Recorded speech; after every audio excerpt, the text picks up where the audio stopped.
Hello दोस्तों, smart agriculture classes में आपका स्वागत है। आज हम जिस टॉपिक के ऊपर चर्चा करेंगे उस टॉपिक का नाम है एंथ्रेक्स डिजीज ऑफ कैटल, यानी पशुओं में लगने वाले एंथ्रेक्स बीमारी के बारे में। तो एंथ्रेक्स बीमारी को जूनेटिक रोग के नाम से जानते हैं। जूनेटिक रोग का मतलब ये होता है कि यह एक प्रकार का संक्रामक बीमारी है जो पशुओं से मनुष्यों में फैलता है, और इसको अन्य नाम अगर आप जानेंगे तो इसको बोलते हैं जहरी रोग, विष ज्वर, जहरी बुखार, गिल्टी, फेफड़ी और बिसहरी के नाम से भी इस बीमारी को जानते हैं। और ये जो एंथ्रेक्स बीमारी है इसमें पशुओं को तीव्र फीवर होता है, यानी बहुत तेज बुखार होता है और पशुओं को धड़ाके के साथ वहीं पर मृत्यु हो जाती है।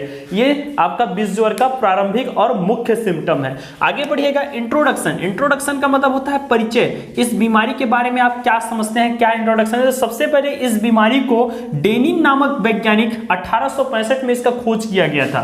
तो जो डेनिन नामक वैज्ञानिक थे वो प्लांट जेनेटिक्स के साइंटिस्ट थे। उन्होंने इसको रिसर्च किया और ये पाया कि ये जो बीमारी है वो माइक्रो ऑर्गेनिज्म बैक्टीरिया के द्वारा होने वाला बहुत ही हानिकारक बीमारी है, जो सिर्फ गाय और भैंस में ही नहीं बल्कि बकरी, भेड़, कौवा, मैना, जो बर्ड्स वगैरह होते हैं उन सब को इन्फेक्टेड कर देता है। इतना हानिकारक बैक्टीरिया इसमें रहता है कि वो बैक्टीरिया अगर मनुष्य के शरीर में प्रवेश करे तो मनुष्य को भी इन्फेक्टेड कर देता है। आगे बढ़िएगा, इस बीमारी के बारे में जानने का प्रयास करिएगा। इस बीमारी से प्रति वर्ष भारत में लगभग 5000 गाय और भैंस की मृत्यु हो जाती है। आगे बढ़िएगा। कॉजल ऑर्गेनिज्म, जिसको हम बोलते हैं रोग कारक। कॉजल ऑर्गेनिज्म का मतलब होता है रोग कारक। रोग कारक इस पशु इसका होता है बैसिलस एंथ्रेसिस नामक बैक्टीरिया। ये एक प्रकार का बैक्टीरियल डिजीज है, एक प्रकार का सूक्ष्म जीव द्वारा होने वाला बीमारी है जो अपने को नग्न आंखों से दिखाई नहीं देता, बॉडी के अंदर प्रवेश करता है और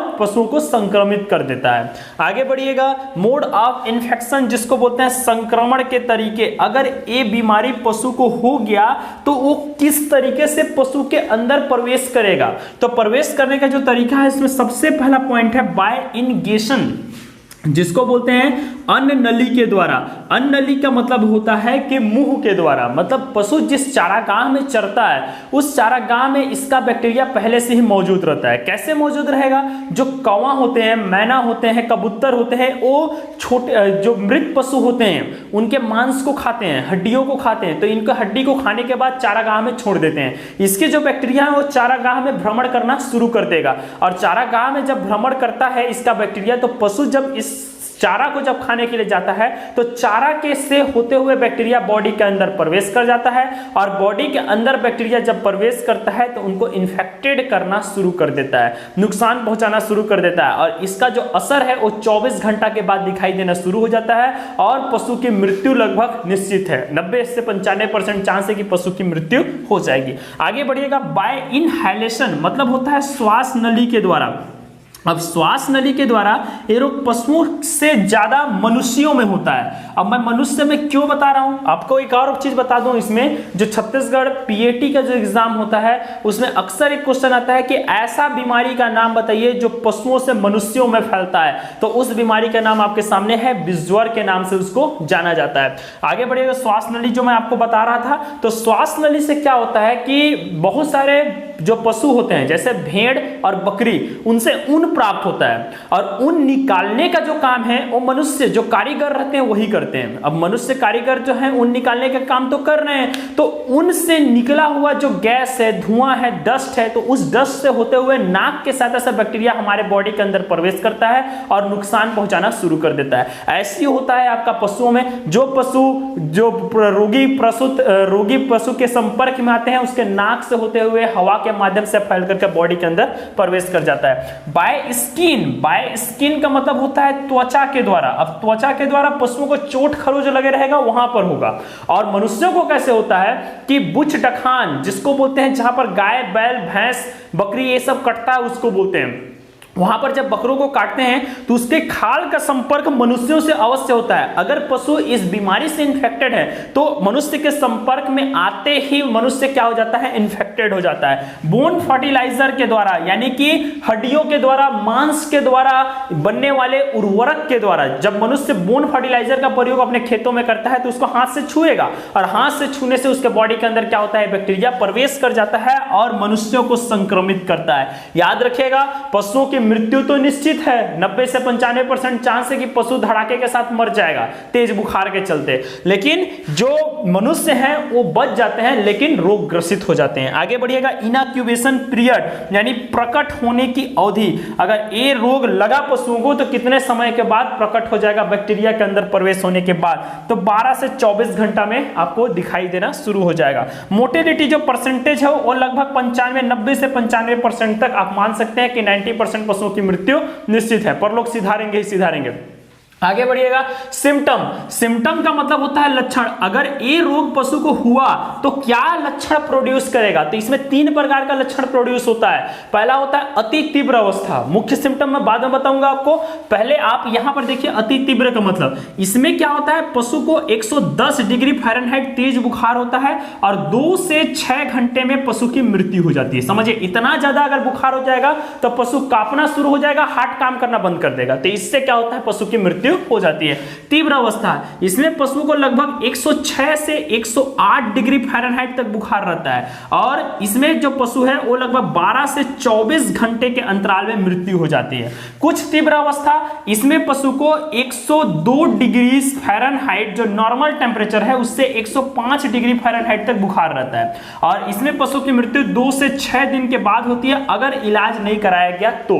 अगर इलाज कराया गया तो यहां पर पशु की बचने के चांसेस पाए जाते हैं। इसके अलावा पशु जुगाली करना बंद कर देता है, खाना खाना छोड़ देता है, पशुओं को तेज बुखार रहता है, पशुओं के नाक में पानी रहता है, पशु को सांस लेने में दिक्कत होता है, वो भीड़ भाड़ की वाले जगह से दूर हो जाता है, एक जगह में बैठा रहता है, खाना पीना छोड़ देता है, कांपने चालू कर देता है। तो ये सब जो समस्या है वो नॉर्मल समस्या है, आप उसको सिम्टम में इंक्लूड कर सकते हैं।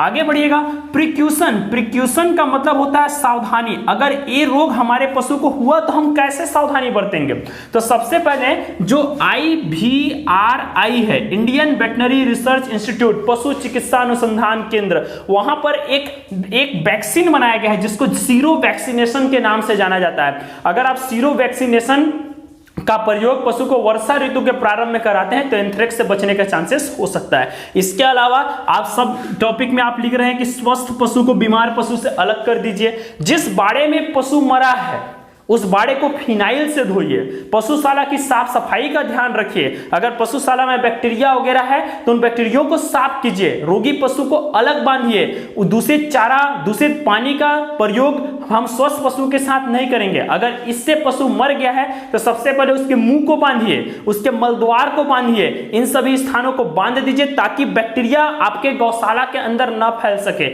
और इससे जो मृत पशु है उसको दफना दीजिए या जला दीजिए या तो गाड़ दीजिए। काम आप करिए तो इससे पशु को आप क्या कर सकते हैं, बचा सकते हैं स्वस्थ पशुओं को। आगे बढ़िएगा, ट्रीटमेंट, ट्रीटमेंट का मतलब होता है उपचार। अगर ये रोग पशु को लग गया तो हम कैसे उनको उपचारित करेंगे, तो सबसे पहले तो आप ये जानिए कि एंटी एंथ्रेक्स सीरम का इंजेक्शन जो एंटीबायोटिक का काम करेगा, पेनिसिलिन इंजेक्शन जो भी एंटीबायोटिक का काम करेगा, सल्फामेजाथिन इंजेक्शन ये भी एंटीबायोटिक का काम करेगा, इन तीनों को आप इंजेक्ट कराइए।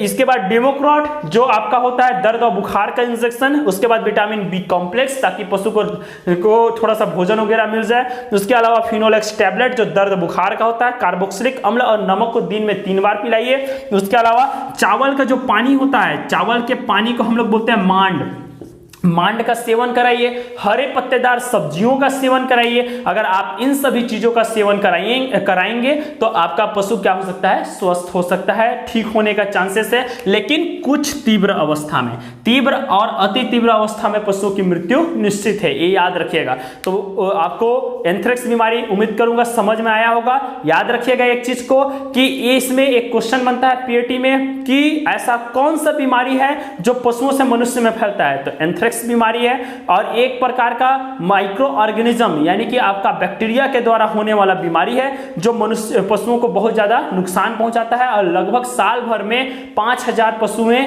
इस बीमारी से मृत्यु हो जाती है। इसका एकमात्र उपाय है जिसको हम बोलते हैं वैक्सीन। वैक्सीन का मतलब यह होता है कि पशुओं के शरीर के अंदर प्रतिरोधक क्षमता का प्रवेश कराना, एक प्रकार का दवाई है जो इसको रोगों से लड़ने के लिए क्षमता प्रदान करता है। तो अगर रोगों से लड़ने का क्षमता कोई चीज अपने को प्रदान कर रहा है तो उसको हम बोलते हैं वैक्सीन।